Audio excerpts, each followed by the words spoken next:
Hey, man, that's what I'm talking about. Big old country booty, big old country titties. No, wait a minute, man. You can keep the titties, man. I'm more of an ass man myself. I wants to know more about the booty. Oh, man, it was vivacious and bodacious. Bodacious, nigga? Bodacious. You sure? Hey, man, let me see a pic. What her Instagram is? Hell no, man. That's my girl, nickel. Oh, shit, man. Well, wait a minute. Now, what you tell me about her for? I thought she was giving up the snappy nappy dugout. Man, I ought to hit you in the corner of your head with something. Wait a minute now, goddammit. Don't start no shit. Won't be no shit, Samuel. Whoa. Gentlemen. Calm down. Because it's time to start the show. Wait a nigga there. Play this shit today. Play this shit today. Good. We started y'all out with a little laughter, a little something to, trip out on with y'all for a second. But that's only because today's show, man, gonna be real serious. Let me get my African luck back on. You on the dig? Today we're gonna talk about the unfortunate, untimely demise of brother Nipsey Hussle. Alright? Today I didn't want to BS because I wanted to do the brother justice, man. I actually wrote down some notes, you on the dig? So, we're gonna get right into it, man. And yeah, I know I usually talk about 2 or 3 topics or whatever, but this right here is so fucking serious, man. And it's so fucked up that I feel, I need to devote today's show to this. So if you don't want to hear about it, take your monkey ass on. If you just want to hear me talk shit and act crazy and act stupid and shit, then bye. Get your ass on. Because it's going to be a real ass show today. Alright? This is somebody that I looked up to. This is somebody everybody I know looked up to. Alright? Crips or Bloods. And if you ain't know, or if your monkey ass done been up under a rock for the last 30 motherfucking years, the Crips and the Bloods are the biggest and most influential street tribes in the world. I should say black street tribes in the world. Some call them a gang, some call them a tribe, some call them a family. And they've been seen on both sides of the law, roughing up some motherfuckers, killing some shit, tearing up some shit. But also, here lately, they've been trying to build. They've been trying to stop the gang violence. And one of the main people that was behind the Stop the Violence movement was this guy named Nipsey Hussle. All right, so we're going to talk about what the fuck happened. Why is he not with us right now? Was it a just straight up gang murder? Or was this shit deeper than that? Was it a killing? Or was it a fucking assassination? Let's talk. The first thing on my list. What happened? What the fuck happened? All right. On March 31st, around 3:20 p.m., the famous rapper and Grammy Award winner, right? Didn't he win a Grammy too? Nipsey Hussle was shot down and killed. He was shot down and killed right in front of his business. He has a business called the Marathon Store, okay? And that was named off of one of his most popular albums, The Marathon, all right? Now, where this business was located at was on Crenshaw and Slauson, one of the most popular and busy intersections in South LA. They used to call it South Central LA, but the stigma to that, was so negative that they wanted to change it with the gentrification coming in. Now they're calling it South LA. But everybody know that's South Central, okay? Crenshaw and Slauson. This is where his business was located at. Not only was just his business there, but this man bought the whole shopping center, okay? The whole thing. And was giving jobs to people in the neighborhood, man. One of the biggest griefs and one of the biggest gripes that everybody say about, hood neighborhoods like this ghetto neighborhoods is, ain't no jobs. That's why we killing each other. That's why we doing all the violence and all this shit, because ain't no jobs. This man was giving jobs. This man was creating jobs. You understand what I'm saying?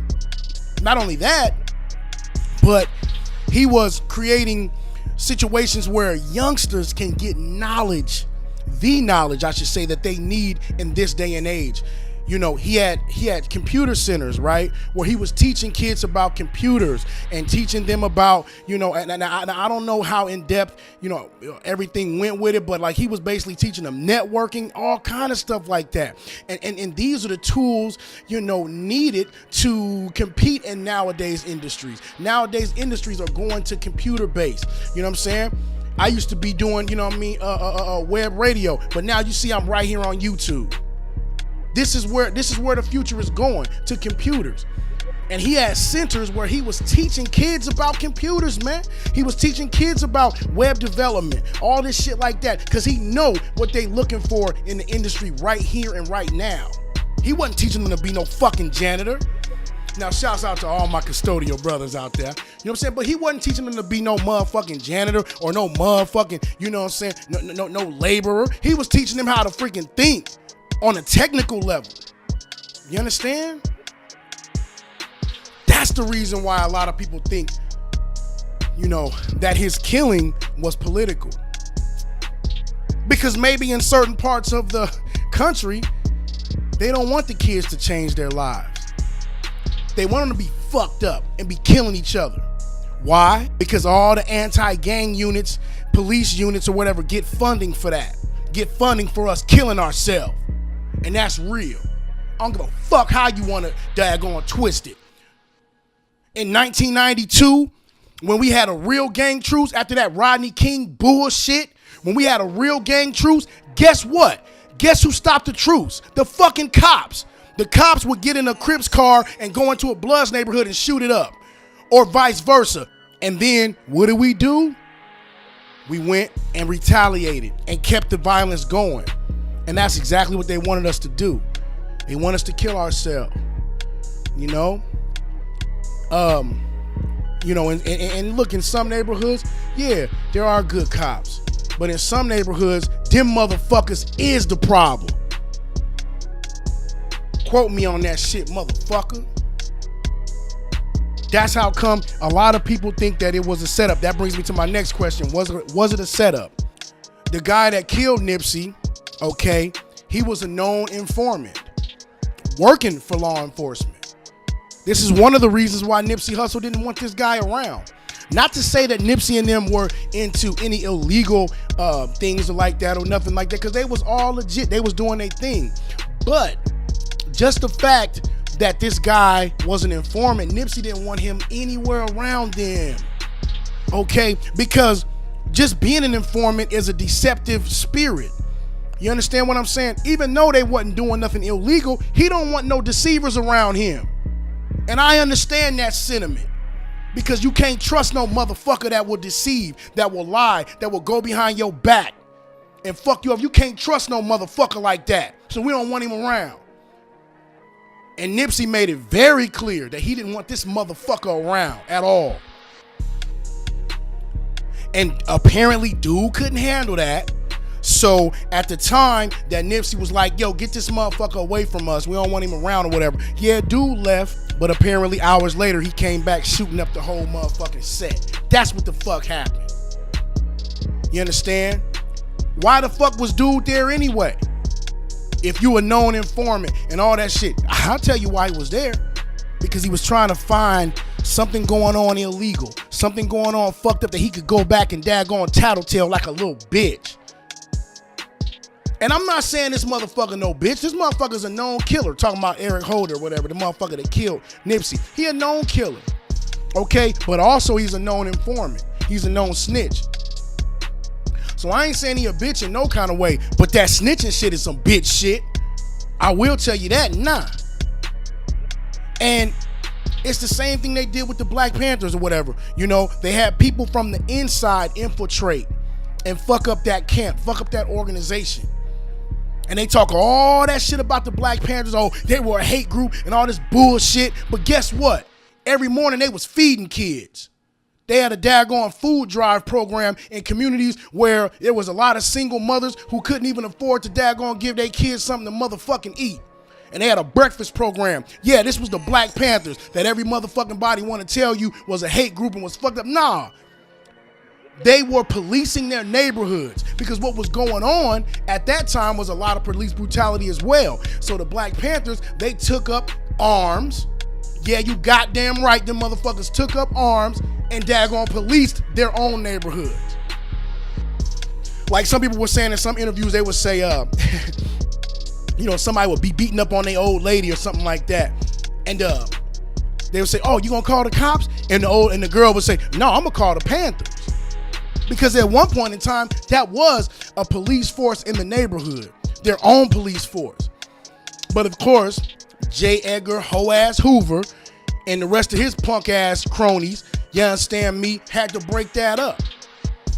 They couldn't see us doing anything positive.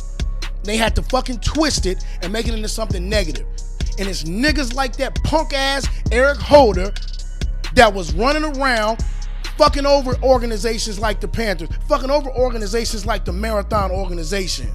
And I do call it an organization because everything that Nipsey put that Marathon name behind was something positive. It was something that was trying to uplift the fucking neighborhood, man. And as I said, an informant is only there to find inconsistencies, to find negativity, to find criminal behavior, and go back and report it. But his punk ass ain't had nothing to report because Nipsey and them was on point, man. You know what I'm saying? Nipsey and them was doing what they were supposed to be doing in their neighborhood, giving jobs and really trying to rebuild that place up. Not only that, but hold on, let me wipe my sweat off. These motherfuckers get me worked up with this old sitting up here bullshit, man. Give me a drink. Queen, you all right? Gonna kill Nipsey in broad motherfucking daylight. That's why motherfuckers think it was a setup. How that motherfucker get away in broad daylight? Why wasn't it 100 motherfuckers on his goddamn back ripping his ass apart? Why? Because somebody wanted that man gone. I think it's bigger than some gang shit. I think it's bigger than us. Okay? Motherfuckers like, oh, you always want to talk about conspiracy theories. Hell yeah, I want to talk about conspiracy theories because it's a whole lot of conspiracies in that country. And I can speak from afar because I don't even live in America no more. But I do know how the government work. I do know they don't want to see brown and black folks come together. That's their worst fucking fear. That's their worst fucking fear. So when you got organizers like Nipsey, he wasn't trying to be no radical. He wasn't claiming he was Malcolm X or he was motherfucking Martin Luther King or no shit like that. He wasn't fucking yapping. He was just doing. And what he was getting ready to do, well, a lot of people don't know. And like I said, a lot of those gang task forces and all that stuff, when they see people starting to truce up, they want to cause conflict so that they can continue to get funds. And what Nipsey was doing, he was about to try to bring all of the major gang leaders together, okay, and start a real truce between the major gangs. And he knew that it was a trickle-down effect. He's from a Crip gang called the Rolling 60 Crips, okay? The Rolling 60 Crips is one of the biggest Crip organizations in California and now in the world. Because in New York, they're claiming Rolling 60 Crips. In New Jersey, Connecticut, okay? He knew that if he could take that big organization, that big influential organization and truce up, okay, with the Bloods, with the other side, he knew that it would be a trickle-down effect, okay? And other medium-sized gangs to smaller gangs would do the same fucking thing. Then it would be a worldwide truce. It wouldn't matter if your rag is red or if your rag is blue. And those things would mean something different, okay? Those things would mean something different. Those things would mean, okay, we need to come together and form a political platform, all right? So that we can start bringing in the leadership, the councilmen, the senators, all these people that we know will help the community build. Instead of destroying, they was trying to build, man. And somebody, I ain't putting no name, I ain't putting no face, I ain't putting no color on it, but somebody did not like that. They did not want to see us come together, man. And I'll let you use your motherfucking imagination on who did it, on who it was. You did. That's real, okay? And might be too real for this YouTube shit. So I hope they don't cut my motherfucking video for being too raw and coming too real about this here shit. Because somebody need to say it. I'm half and half, man. Half of me think it was just some old stupid, excuse my language, but some stupid nigga gang shit. And then the other half of me thinks it's deeper than that because of all the shit that Nipsey was trying to do. You know, they talking about how, you know, Nipsey was about to put out a documentary about a guy named Dr. Sebi, who, I mean, from what I see, this man cured AIDS. This man has the cure to syphilis, diseases that people figure, okay, once you get that, my ass gone.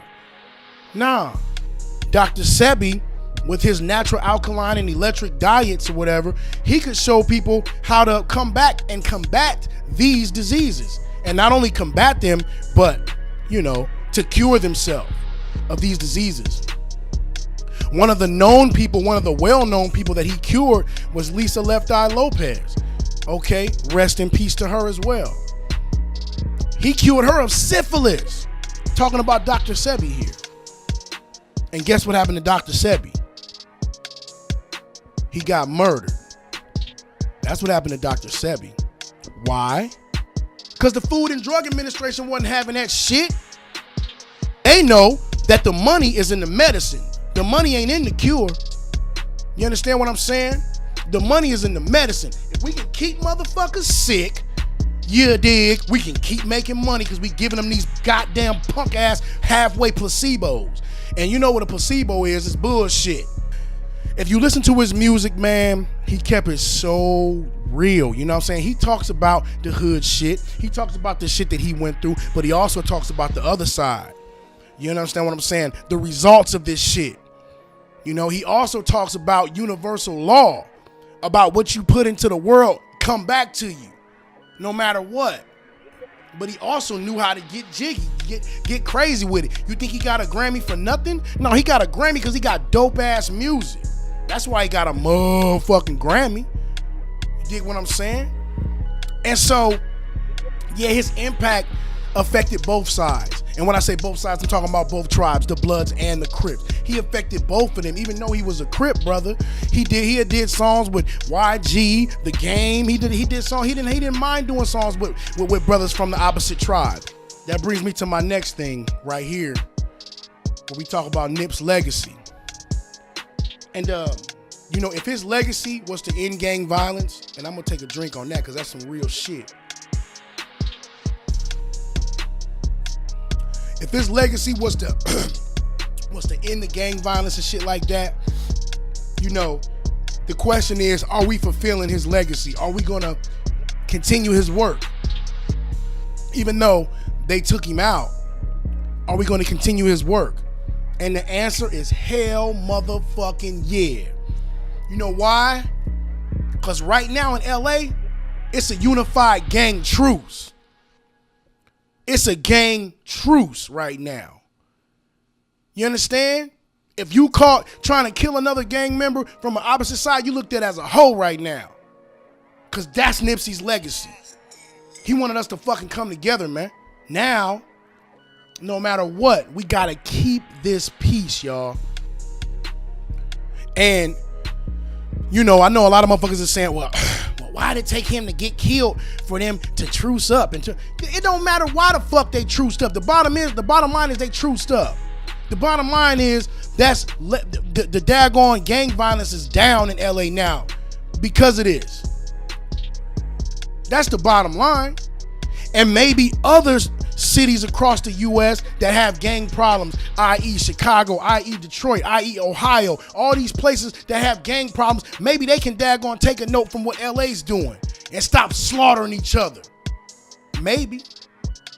I got hope. Now, I know this was a serious ass show today, y'all, but man, this shit touched my heart, man. Cause I've been, you know what I'm saying, up on Nipsey. I've been hip to Nipsey, man, since his first few mixtapes. Since he came out with Bullets Ain't Got No Name, all that stuff, man. I love the way he was coming, dude. You understand what I'm saying? I was with him, you know, so when I heard that shit, it fucking broke my heart. It crushed me, man.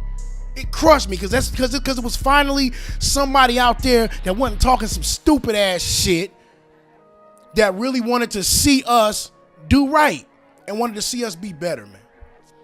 You know, so that shit crushed me, man. And yeah, you know what I'm saying? I listen to all kind of music. I listen to the crazy shit, you know what I'm saying? I listen to the, you know, to the knowledgeable shit too. You know, sometimes you just want to turn the fuck on up. Sometimes you want to freaking ride and just listen to a motherfucker kicking some real shit to you. That's why motherfuckers like the Tupac so much, because you could just ride and listen to some real shit. You know, dig. And that's the same way Nip was, you know. It looks like the gangs are trying to continue the work that Nip was doing for Nipsey, because he died trying to bring us together. And so with that being said, family, you know what I'm saying, I'm going to sign off with a tribute song. This is from my label, from Keep Up Music Group LLC, from an artist named Reezy Peace. Okay, and it's a tribute song to Nipsey Hussle. Nip, R.I.P. Team Dean signing off. This song right here is dedicated to neighborhood Nip. A young brother cut down too motherfucking early in the game over some bullshit. Rest in peace. Neighborhood Nip. Gave back to the community. Rest in peace, my brothers. Neighborhood Nip. Don't forget your legacy. My brother Nip ain't no one of you. Some say it's a conspiracy, some don't believe that's true. All we do know is we lost the real one too soon. Nip from the neighborhood tried to do good for the kids and tried to show them a new way to live. What he did, we never will be forgotten. Them niggas was straight rotten, that shot him, might as well be picking cotton. Cause you got a slave mentality, and actually Nipsey was the one turning dreams into realities. He was the one that told us life was a marathon, and this song's to make sure your legacy carries on forever. I know your homies was tough or whatever, knowing them fools that killed you probably working for them devils. On another level, we got to see this thing as an insult, ain't really even about no gang. And if it is, the only way that Nip can rest if we initiate community revolution and progress. Rest in peace.